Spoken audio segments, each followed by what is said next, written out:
I was so interested in the topic of menopause, in the topic of millennials approaching midlife, and I realized that menopause itself was just one angle of something that I had been talking about always, which is women's rights and women's access to healthcare.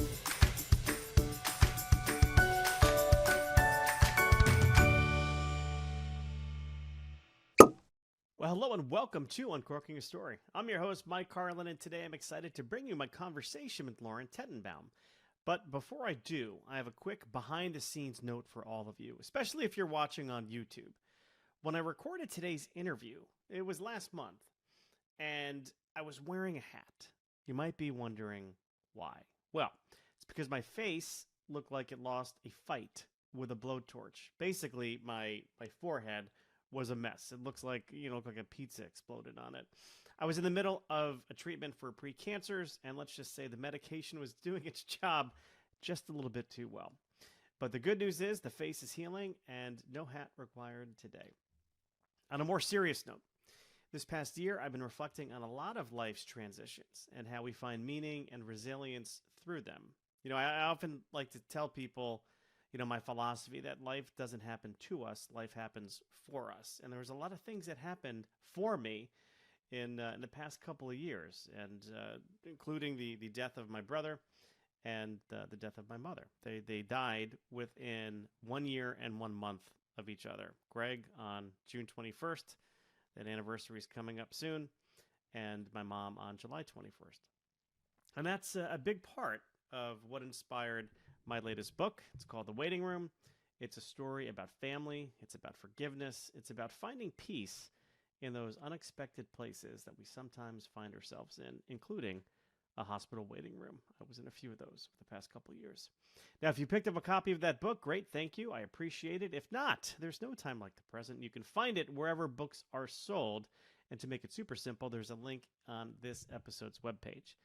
Now, speaking of life's transitions, my guest today, Lauren Tetenbaum, knows a thing or two about them. She's an advocate, therapist, and author of the new book, Millennial Menopause, which is all about preparing for perimenopause, menopause, and life's next period. A lot of play on words there.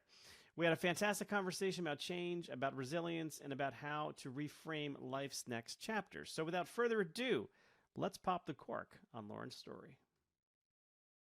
Lauren Tetenbaum is an advocate and therapist who supports millennial and young women through life transitions. She specializes in personal and professional identity shifts, including the perinatal period and perimenopause. Lauren is the go-to resource for women seeking counsel, empowerment, and connection, and she joins me today on Uncorking a Story to talk about her new book, Millennial Menopause, Preparing for a Perimenopause, Menopause, and Life's Next Period. Welcome to Uncorking a Story, Lauren. Thank you so much for having me, Mike. Lauren, I'm excited to have you here, and I'm curious, where does your story as an author begin? My friends and family would tell you that it began as soon as I could read. So back in kindergarten, elementary school, I was always reading. Babysitter's Club, Sweet Valley High, Nancy Drew. I used to get in trouble at summer camp for not participating in the sports. Instead, you could find me with a Judy Blume book. And I think every reader turns into a writer or vice versa, right? Because we appreciate stories and we want to tell our own. And so I was reading, and then I would always be writing little narratives. I have folders on my computer and I have hard copy folders of just stories that I wanted to tell. And ultimately I chose to read and learn and tell those stories in my career. All right, well, let's dig into your career a little bit, because it's not necessarily a linear career. Tell me a little bit about what you wanted to do when you were growing up, and then what you eventually wound up doing. Sure. So on the theme of telling stories, I always wanted to tell and share women's stories. And I took a class in college at UPenn about reproductive rights and the law. And it was like a lightning bulb went off, or lightning struck. And I said, oh, I need to be a lawyer and change the world and help women that way. And many lawyers love to write and to tell stories. So it seemed like a really good fit. But once I got to law school after my 1L year, I said, I don't know if this is the right thing. So I did ultimately complete my law degree, but I simultaneously got my master's in social work. I then practiced law and was in the legal industry for 10 years, and over COVID decided to pivot and tell and share women's stories as a mental health professional. So I'm in private practice as a psychotherapist now. So I'm trying to think about pursuing a JD and an MSW at the same time, because neither one of them are sort of light touch type degrees. Did you have any fun in your 20s? Yes, I had a lot of fun in my 20s, but I agree, they're not exactly lighthearted. I would say that social work school really filled the void for me, filled the gap of providing direct services, of practicing as a professional with a compassionate lens. And really, I love my MSW program at NYU.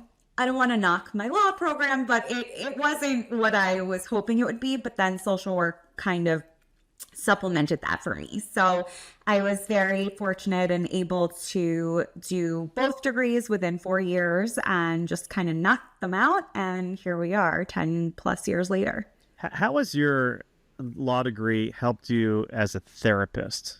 Sure. Well, certainly the passion that I have for social justice, for making change, for using people's stories to make change.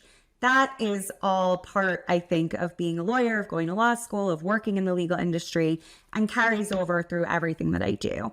I would say in the day-to-day, knowing what it's like to work in a very high-pressured environment, whether that's because of the billable hours or because you're literally getting orders of protection for women whose safety is at stake, I can relate to my clients who are experiencing a lot of stress, and I know what it's like. And so it's been really nice to be on the other side and be able to provide the support that I wish I had had as a young lawyer. Yeah. Yeah, very cool. So if you had to do it all over again, would you do anything differently career-wise?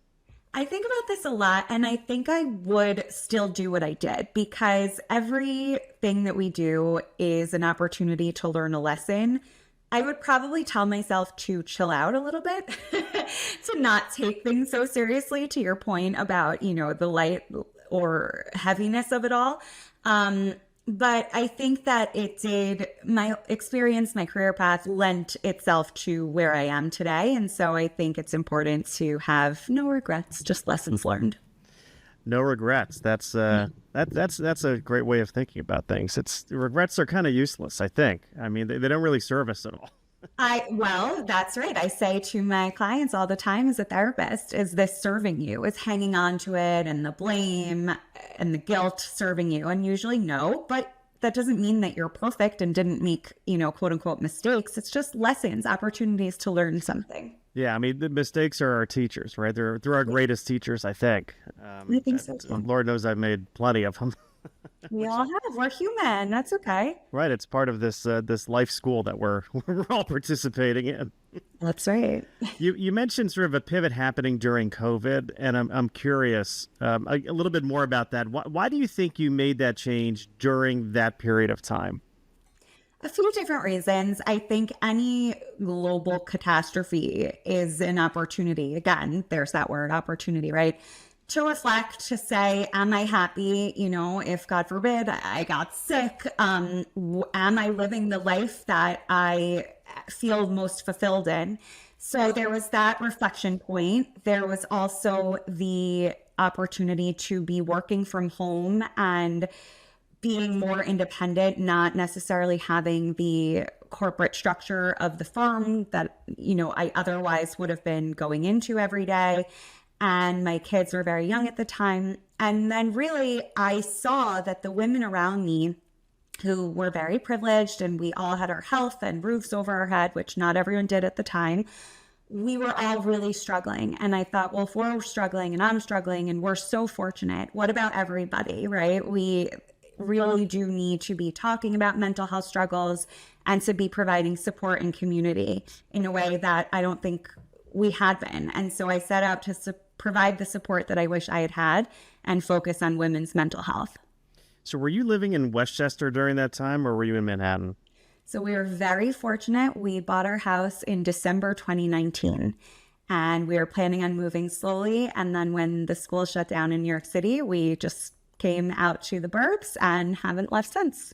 Yeah, but I remember, if I remember the history correctly, because I'm up the road in Connecticut, New Rochelle was like ground zero, It was. and it's like, it's so weird because it's a town that I have a lot of connection with. My father was from New Rochelle. My mother was from Brooklyn, but really Larchmont. Okay. And so I remember when they called in the National Guard, I'm like, something really odd is happening here. Like, this is just not normal. No. How did that affect you and the people in your community? Because you're not too far from there. No, I'm pointing to it. It's basically in my backyard, New Rochelle, the border. I think because, yes, it was New Rochelle, but, otherwise it was New York City. So really anywhere that I was living was impacted. And we were in Manhattan when everyone started to do that 7 p.m. clap and cheer for all the healthcare professionals. And that was a really cool moment of solidarity and being a New Yorker, which frankly, the last time I really felt that was after 9/11. And at the time I was in high school. So it was all scary. I think what impacted me the most was the point that I was in as a mother. My kids were 1 and 3 at the time. And so it was really hard. It was very difficult. Again, we were so fortunate in so many ways, but that just kind of opened my eyes to how you can be privileged and still have a lot of struggles. And we really need community more than ever, even if it's, a social distanced community. I know we did need community more than ever. And I was fortunate to be in the burbs and, on acres of property and no neighbor to the left of me. And, but there was a loneliness there though, that I didn't like. As an extrovert, I didn't like, not being able to do interviews like this in person, which is, what I made my living doing. We're running focus groups, and it was, it was a challenging time, but some great things came out of it. A lot of creativity came out of it. The past couple of years, I've been interviewing tons of authors who started their projects during the pandemic because they had the time to, take a breath, take a beat, and let their creativity kind of come through them, which is probably a good segue to talking about millennial menopause. So tell me, what can you share with us about your book? So as I said earlier, I've always been a reader, a writer, a lover of stories, right? And when I decided to pivot to practicing as a therapist, I thought this was a great way to hear women's stories and support them in that way and give guidance and counsel. And because I was launching my own business and my private practice and working for myself, it was also an opportunity to write for fun. I set out to write for blogs and magazines. I'm a freelance writer for Westchester Magazine and various mom-related blogs, which really was just a fun hobby for me that I hadn't truly been able to pursue in the same way when I was working in the corporate sector. And I wrote an article for a blog called Mama Beast. It's an online magazine, and it was about millennials and menopause. I had been to an event with a co-founder of Alloy, which is a menopause healthcare digital platform. I was blown away by how little I knew, despite being very passionate and well-versed in reproductive health. And so I wrote this article, and it was a joy and a privilege to write. And a couple months later, I was approached by a small publisher to effectively turn it into a book.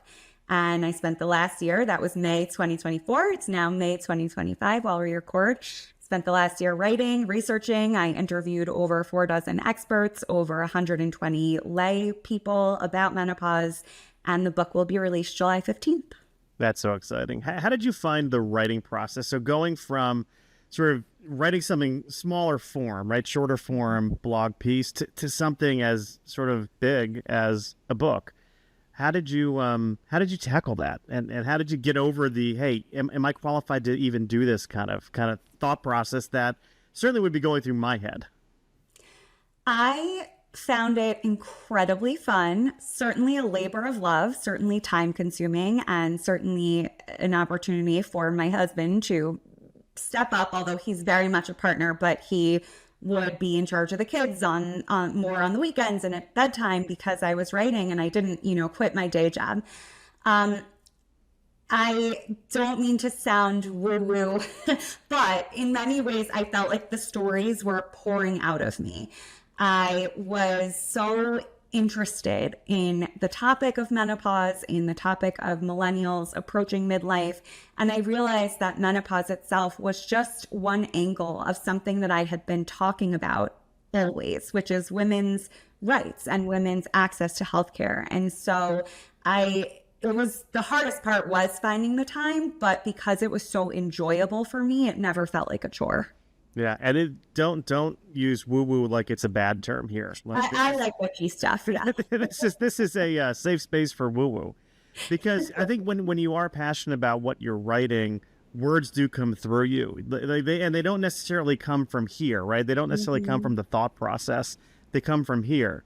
Absolutely. And it's not necessarily, I like to think it's like some greater thing out there that we're just channels for that message to come through us.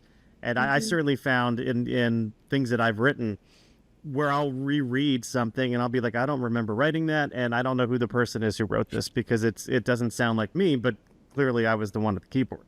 Yeah.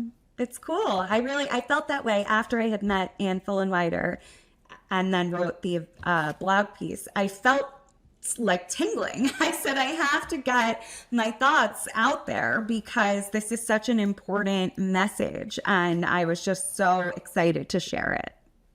How important was community to you in getting this from sort of idea and manuscript to published work?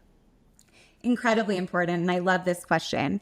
Part of my COVID experience that was positive was the fact that I did move to a new town during, and in so many ways it created beautiful relationships because my mom friends and we didn't see our own parents because of COVID restrictions, but we saw each other. We would hang out in the backyards and our kids would connect, and we really built meaningful relationships. And when I set out to write the initial article, I said to my girlfriends, there's 30 of us on a group chat, and I said, does anyone know anything about menopause? Because I'm realizing that I don't.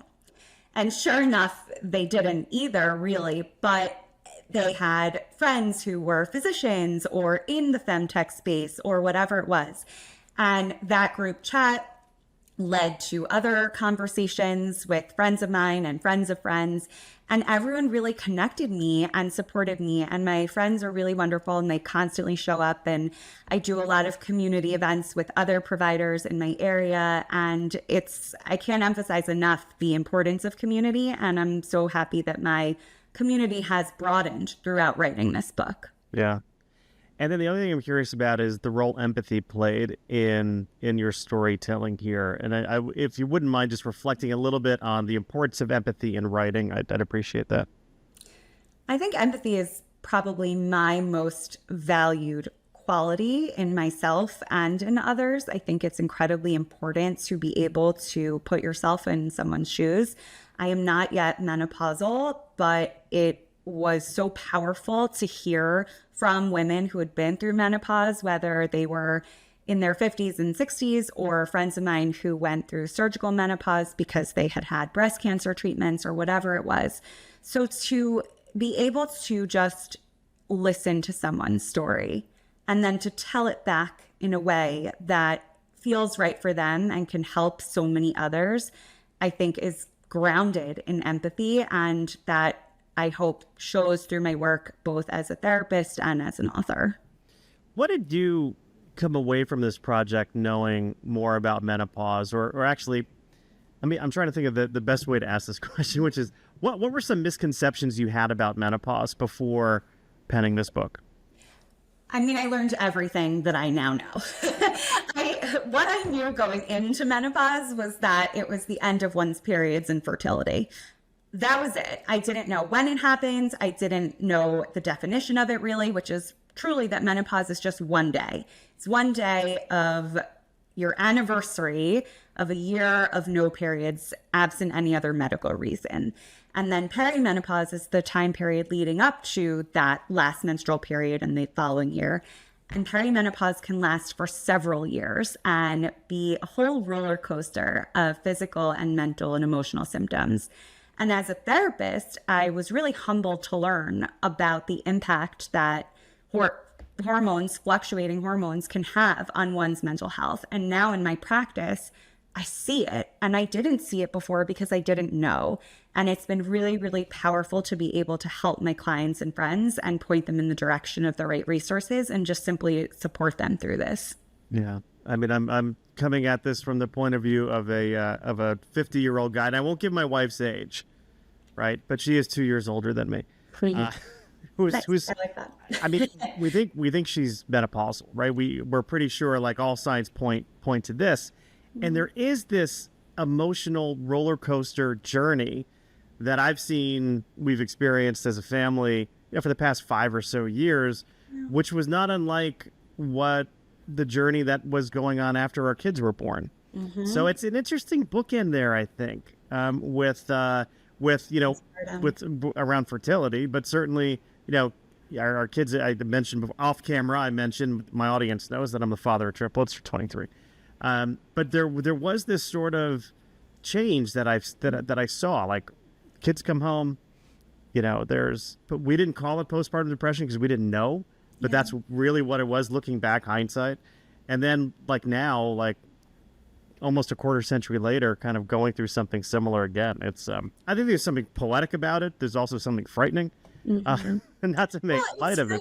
Because it's a lot, right? Yeah. And it can be also very overwhelming if you don't realize that it's sort of happening to you. And a lot of women blame themselves and they think something's wrong with them. Can't tell you how many women said, I thought I was losing my mind, or I felt so lonely. And that's really the point of the book and of my work in general. I want women to feel seen and supported and connected. And I do a lot in the perinatal space. I specialize in perinatal mental health, and now, with so many women giving birth later in their lives, in their late 30s, early 40s, we see a lot of simultaneous postpartum mental health issues overlapping with perimenopause. That's okay. And women should be offered various treatment options, which may include hormone therapy. But a lot of providers don't even know that. And so if anything, I want to blast out that message that support and help is available. I always like to, like, when I'm going through some change in my life or something that I'm struggling with, I always like to think of it as a gift somehow. In that it is not happening to me, it's happening for me. Oh, I like that. And I think, I mean, like, tell me, I'd love your opinion on this, but I'm trying to think about, because I think culturally, we think menopause is the end of something, right? We think, and it's something to be combated. And it's something to be delayed as much as possible. It's like swimming upstream if you think about it like that. But Correct. But is it the beginning of something versus the end of something? And in what ways can it be the beginning of something? Absolutely. So it's funny that you use some of those words about combating and delaying. And when I set out to write the book, I sent a survey to hundreds of friends and acquaintances and colleagues. And I got questions back. How can we delay? How can we avoid? And while they are doing research right now into preserving ovarian function, in reality, we can't delay it and we can't avoid it. And that's okay, because women probably shouldn't be having babies in their 50s, 60s, et cetera, for other reasons. That all being said, we don't have to suffer through menopause. And menopause gets a really scary rap. There are so many negative connotations, which I think is gendered and ageist. But it very much is an opportunity. I will say that all of the postmenopausal women I interviewed said they feel more empowered now that they are in this new chapter of life. They better know themselves and their bodies. They're more self-assured. And I so want that for my readers to feel optimistic and curious about this new phase. It is the end of fertility, which can come with a lot of emotions, and that's okay. I'm not telling you to avoid those either. But let's reframe and think about this as an opportunity for something new. Yeah. And if you are somebody who is experiencing these emotions around it, or negative emotions around it, or anxiety around it, there's people like you who they can reach out to and get some help. Yeah, exactly. And it's so powerful, going back to storytelling, to tell one's stories and to listen to other people tell their stories and be together in community, even if your experiences are different. Yeah. just in general, I'm curious, how do you, if at all, use storytelling or maybe even journaling with your patients, with your clients? Do you find that storytelling is a powerful tool? Yes, you are probably not going to be surprised. I love journaling and encourage so many of my clients to write down their emotions. It's a really great tool to regulate yourself and also to improve communication. Many women that I work with experience anxiety and they experience elevated emotions, whether it's frustration, irritability, they're really upset about something. Our goal in therapy is not, again, to avoid those feelings because we're not robots, we're humans, it's natural, but to navigate them in an effective way and probably not to have an outburst, whether you're yelling at your kids, which we all do sometimes, right? Or you're snapping at your spouse or whatever it is. But I always encourage my clients, whenever you're elevated, take a deep breath, write it down, come back to it later, and then you'll be able to better express what was coming up for you. Yeah, I find that it helps with grief. I lost my mother and my brother, actually in reverse order. My brother, then my mother, within a year and 1 month of each other, and that threw me. And I was still dealing with it because it wasn't all that long ago, but that And I'm threw sorry. me. Oh, thank you. But I turned to writing during that time to help really process the grief and writing fiction, and it really helped. I mean, I finished something, and I'm like, wow, I actually felt better.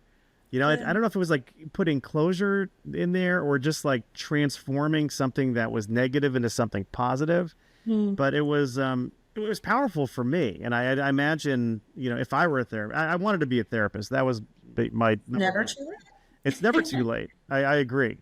It's actually, you never know. You never know what could happen the next 5 years. But it was very helpful. It was very late. helpful. There's something powerful about it. It's a release. So oftentimes, I encourage my clients to write down what they're feeling unfiltered, right? Curse words and all. I always say if you're typing it out in an email, be sure not to actually send it. My number one rule is, put your own email address in the to box, especially if it's a work situation. But it really can just feel so much of a sense of relief, and you get it out, and even that can help with feeling better. Yeah. Wow, Lauren, I always like to get to know my guests a little bit more through a couple of pop culture questions. And I'm curious, when you were growing up, so we're going to talk to younger Lauren for a minute, what were some of your favorite things to watch on TV? I love pop culture. It's all throughout the book. So let's dive right in. I watched everything on the WB, Buffy the Vampire Slayer, Dawson's Creek. I watched a lot of 90210, Fresh Prince, that kind of stuff.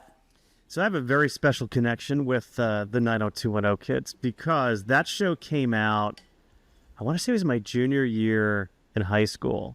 And they were juniors. I think they were juniors at the time. So I followed them, through we graduated together. We went to college together. Love. We had our first jobs together. I watched that show to the bitter end. I mean, the actual bitter end. And I even watched the meta kind of thing they tried to do a couple years ago where they were all playing themselves. It was like, I know. I tried that also. I don't like change. So when they rebooted in an even different iteration and Donna and David were separated, I said, I have to turn this off because this is not how I wanted them to end. So I think of the original when I talk about 90210. absolutely. Gotta go OG. Gotta go OG. What about music? What did you like listening to as a kid? Oh gosh, I was a boy band girly. I went to multiple NSYNC and Backstreet Boys concerts, Britney, Christina, Spice Girls, just that millennial pop era I was all about it. I still am. Yeah, did your parents take you to these shows or? I was in high school, so no, I would go with girlfriends and we thought we would meet them and get married. Like, I don't know what we were thinking, but we really thought that, Justin Timberlake would find me in the audience and be my husband. It could happen. Could happen. It could happen. I mean, the probability is probably very low, but it could happen. You never know. It's true. You never know. What about movies? Do you have a favorite movie, Laurie? Clueless, Mean Girls, the classics. All right. Sticking in that same vein. Mm-hmm. Very cool. what's one piece of advice you would offer to an aspiring author, to somebody who wants to do what you did? I would say this to an aspiring author and really to anyone, which is don't be afraid to put yourself out there. If it makes you happy, you've got to go for it. No one's judging you the way you're judging you. And you just have to start. You just got to get it. You just got to get it done. And you'll find, I think, that the writing community is extremely welcoming. Yes, I agree. You and I met at an author event, and it's been such a pleasure to meet other writers and to really feel connected and supportive of one another. Yeah, there were some heavy hitters at that event too. That was a really fun one. It was super cool. So thank you, Sam Woodruff. I know, Sam, but if there's one criticism, it's the view out of her window is just not great, right? It's just that big, beautiful window looking over Long Island Sound. Not for me. Not for me. Lauren, if you can go back in time and whisper some words of advice into your younger self, what would you tell the younger Lauren? Continue to stick with your values. You'll never regret being authentic to who you are, and try to be lighthearted. Be lighthearted. All right. Where can people pick up Millennial Menopause when it is eventually released? It is available already for pre-order at all major booksellers, Amazon, Barnes & Noble, etc. It will be in local bookstores in the New York and Connecticut area and wherever books are sold. And you can visit my website to learn more, thecounselor.com. Very cool. We'll put all that in our show notes so people can find it easily. Lauren, I will say thank you for stopping by Uncorking a Story and letting me uncork yours. Thank you for having me.